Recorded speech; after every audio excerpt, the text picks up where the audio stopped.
and I simply remove the telephone jack and plug it into this box here, the modem. I then take another wire from the modem and plug it in where the telephone was. I can then switch on the modem. It's now telling me to phone up the main press cell computer. So it's a very simple connection to make. Extremely simple. I'm now waiting for the computer to answer me. And things are starting to happen. Things are starting to happen. Why did you buy a computer? Well, I was very interested in the new technology and didn't want to be left behind. I don't think it's only for the youngsters at school now. I think us older ones will have to learn a lot about it. What is Internet anyway? Internet is that massive computer network, the one that's becoming really big now. What do you mean that's big? How does one, what do you write to it like mail? No, a lot of people use it and communicate with, I guess they can communicate with NBC writers and producers. Allison, can you explain what Internet is? The world is in financial disarray. Currencies failing, economies in wild flux, jobs being lost. But what if you could build an entirely new economy, one specifically designed for the digital realm? Well, that is the dream behind Bitcoin. Bitcoin, for those of you who don't know, is an electronic online currency that was created in 2009. It was made by someone who did it under the pseudonym Satoshi Nakamoto. Like any economy, you don't want too much too fast because then the value of your currency drops, or so slow that your economy grounds to a halt. It's designed to be a self-stabilising economy. Whether it actually is that way though, well, that is a little bit more complicated. Because some people have said, hey, Bitcoin is the answer to those problems. Are you a believer?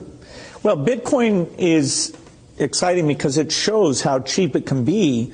Bitcoin is better than currency in that you don't have to be physically in the same place, and of course for large transactions currency can get pretty inconvenient.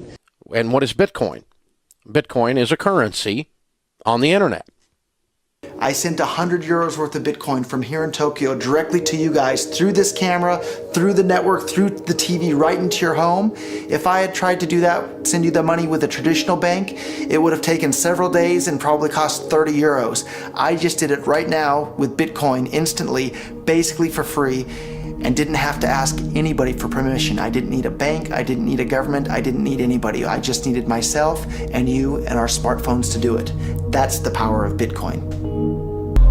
Wall Street is fraud, America is fraud, the world is fraud, banks are fraud, central banks are fraud. We live in an era of fraud. It's all based on fraud, and they get a percentage of the fraud. That's the business model. To suggest that there is any moral or ethical aspect to anything that's going on now is to be completely naive about the fact that we live in an era dominated by financial terrorists, jihadis of banking. They're here to kill you and themselves. They believe in an ideology, not the Quran, but Adam Smith, that they completely misread and interpret as something to justify their blowing themselves up.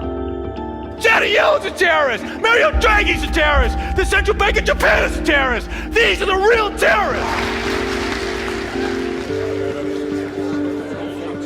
Funds received. This community is switching to what they think is a better monetary system. A system in which banks are no longer needed because payments could be made directly from one person to another. Bitcoin is fundamentally different because in Bitcoin, you don't owe anyone anything and no one owes you anything. It is not a system based on debt. It is a system based on ownership. And no one can censor it, no one can seize it, no one can freeze it. It's November the 2nd, 2008, just 6 weeks after the Lehman Brothers collapse. And all over the world, there are panicked debates about how to save the banks. Then, on a little visited web forum for cryptographers, a document appears in which a completely new monetary system is proposed. The visionary author calls himself Satoshi Nakamoto. These were the darkest days of the financial crisis. So that to me suggests a very clever mind that saw an opportunity, the perfect opportunity to introduce a new radical technology and a new radical approach to money and finance at just the right moment when people would be very open to making this big shift that's required to adopt a new currency. What's exciting for me is like a global economy. Right now we say we have a global economy, but I can't take $1 and give it to you in the Netherlands and then you know what to do with it, right? You would have to go and change it to your native currency. And when you kind of eliminate that step, and I can just send you one form of payment and you can send me a product in a matter of seconds, that starts to change things from a global perspective. How could this digital coin invented by this Satoshi Nakamoto become hundreds of times more valuable than the dollar? And why do enthusiasts like Roger Fear want the world to switch to bitcoins? I'm giving every single person here 1,000 yen worth of bitcoins, which is like $8 and something cents. Back in the early days, you know, I'd get phone calls from my buddies. Oh, hey man, I lost 10,000 bitcoins because my computer blew up, right? Back then, one bitcoin was less than a penny, right? So nobody cared. They lost $10. I don't care, right? And now 10,000 bitcoins, that's $5 million. That's a big deal, right? Bitcoin is a decentralised electronic cash system that uses peer-to-peer networking along with digital signatures and cryptographics to generate currency. Now, with traditional money, think dollars, the euro, pesos, you've got a central bank, like the Federal Reserve. They issue the currency and they print more or less cash as needed, but not with Bitcoin. It looked very different to me. I mean, as soon as I heard the word decentralized and the fact there was a network powering this currency rather than a central issuer, that immediately captured my interest as something quite different based on what little I knew about alternative currencies at that time. The government couldn't come in and shut down a server and end Bitcoin. It would have to shut down the entire internet or turn off the electricity grid to stop Bitcoin. And so that was really attractive. So gold is kind of hard to divide. Bitcoin divides down to 8 decimal points instantly, super easily. Gold is really, really difficult to transport. If I want to transport gold from here to Moscow, it'll cost a bunch of money to do that, and it's dangerous, and you have to have armed guards and who knows what. With Bitcoin, I can send Bitcoin from here to Moscow or to Holland instantly, just like that, basically for free. I don't have to pay for a bunch of armed guards. It just happens almost like magic.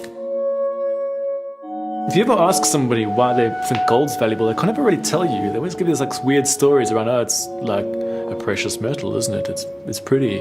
While we think it has all this intrinsic value, this intrinsic value of gold has been largely constructed in people's heads, often by actually like association with power, association with religious figures. Bitcoin has potential for similar types of construction. Inventor Satoshi Nakamoto has completely relinquished his control of Bitcoin. But he does own 1/20th of all Bitcoins himself. So if one day Bitcoin does become widely accepted as a currency, he will be one of the richest people on Earth. Satoshi invented one of the most important inventions in the entire history of humankind that's going to improve the lives of everybody on the planet for the better. If he had half of all the Bitcoins, he would still deserve it. A lot of people have asked me who Satoshi is since I got in so early. I think I've got a pretty good idea, but I like to keep that one close to my chest. So why? I mean, tell me. Because I'm not 100% certain. And the reality is it doesn't really matter, right? It doesn't matter who Satoshi is. Why did he disappear, you think? He undermined the ability of every single government on the entire planet to control the money supply. And that's how every single government in the world is controlling their citizens and their economies today. And he just basically, knocked their feet right out from under them with the invention of Bitcoin. And I'm sure that's going to make a lot of people who want to control other people by force really, really upset. So yeah, I think it's really, really smart for him to have disappeared. And for me, it probably would have been smarter for me to keep quiet too, but Bitcoin's too exciting for me to stay quiet about. I think a lot of people are underestimating the way in which Bitcoin and the blockchain are going to change the power structures in society in general. I mean, I grew up in the US and I see all these people like, yeah, nuke everybody in the Middle East and kill them all. And then they have the former Secretary of State, Madeleine Albright, on 60 Minutes, one of the most popular news shows in the US. And they ask her, they said, like, there's reports that more than 500,000 Iraqi children have died as a direct result of US sanctions.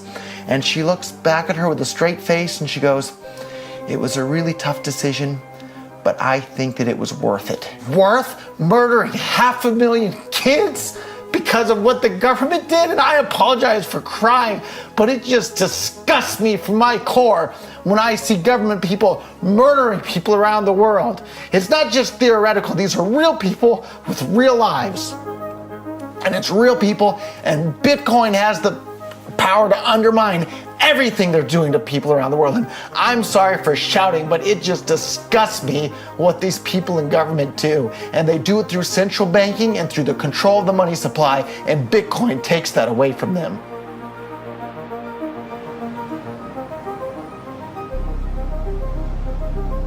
You can buy Bitcoin at the Shell station. Check it out. $0 to $2,000. Put your phone number in here. Put the code in. Scan it. Got my reader. Oh, I gotta put the cash in. Good. Got $2. Hit finish. Oh. $2 Bitcoin. Just like that. From this machine. I just turned cash into digital currency.